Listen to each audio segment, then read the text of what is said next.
বগুড়া ও শেরপুরে সংসদীয় আসনের উপনির্বাচনে বিপুল ভোটের ব্যবধানে জয় পেয়েছেন বিএনপির প্রার্থীরা। প্রধানমন্ত্রী তারেক রহমানের ছেড়ে দেয়া বগুড়া ৬ আসনে ধানের শীষ প্রতীকে বিজয়ী হয়েছেন রেজাউল করিম বাদশা। অন্যদিকে শেরপুর ৩ আসনে বড় ব্যবধানে জয় ছিনিয়ে নিয়েছেন দলটির প্রার্থী মোহাম্মদ মাহমুদুল হক রুবেল। বিজয়ীরা জানিয়েছেন, এলাকার উন্নয়ন ও সাধারণ মানুষের সমস্যা নিয়ে তারা রাজপথের পাশাপাশি সংসদেও সোচ্চার থাকবেন। প্রধানমন্ত্রী তারেক রহমানের ছেড়ে দেয়া বগুড়া ৬ আসনে উপনির্বাচনে বিপুল ভোটে বিজয়ী হয়েছেন বিএনপির প্রার্থী রেজাউল করিম বাদশা। ভোট গণনা শেষে রিটার্নিং কর্মকর্তা ফজলুল করিম তাকে বিজয়ী ঘোষণা করেন। ৩ জন প্রার্থীর মধ্যে সর্বোচ্চ ভোট পেয়েছেন জনাব মোহাম্মদ রেজাউল করিম বাদশা, বাংলাদেশ জাতীয়তাবাদী দল বিএনপি, ধানের শীষ প্রতীক। তার প্রাপ্ত ভোট ১,৩৩,৯৩১। ঘোষিত ফলাফলে দেখা যায়, বিএনপি মনোনীত ধানের শীষের প্রার্থী পেয়েছেন ১,৩৩,৯৩১ ভোট। তার নিকটতম প্রতিদ্বন্দ্বী দাঁড়িপাল্লা প্রতীকের জামায়াত প্রার্থী আবিদুর রহমান সোহেল পেয়েছেন ৫৭,১৫৯ ভোট। নির্বাচনে মোট ভোট পড়েছে ৪২.৫৭%।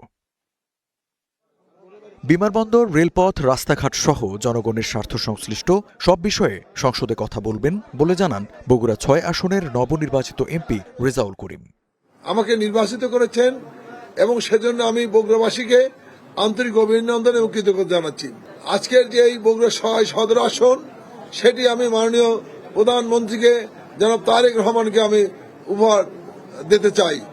এদিকে শ্রীবর্দী ঝিনাইগাতী উপজেলা নিয়ে গঠিত শেরপুর ৩ আসনের জাতীয় সংসদ নির্বাচনে বড় ব্যবধানে জয় পেয়েছেন বিএনপির প্রার্থী মোহাম্মদ মাহমুদুল হক রুবেল।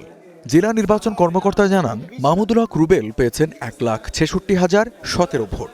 তার নিকটতম প্রতিদ্বন্দ্বী জামায়াত প্রার্থী মোহাম্মদ মাসুদুর রহমান পেয়েছেন ৪৭,০৫১ ভোট। নির্বাচনে ভোট পড়েছে ৫০.৫২%।